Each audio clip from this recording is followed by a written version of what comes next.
So hey friends, আমরা যতটা সহজভাবে স্টেটের বাইরে কাজ করতে যাওয়া ততটা সহজ না। এখানে কারণে অকারণে অনেক সমস্যার সম্মুখীন হতে হয়। मगर क्यों?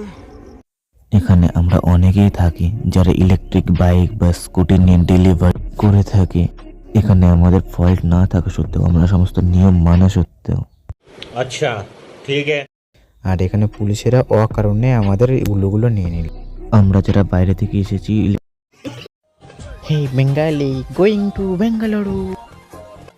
সো গাইস, আমি ফাইনালি বাইরে বেরিয়ে গেছি।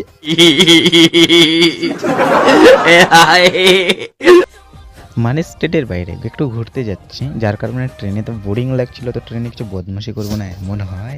यही नहीं, अभी और सुनिए। আমার টোটাল জার্নি ছিল 45 ঘন্টা, কিন্তু বোর হচ্ছিলাম ভেতরে। সেই জন্য বাইরে যখন ভিউগুলো দেখে সত্যি মনটা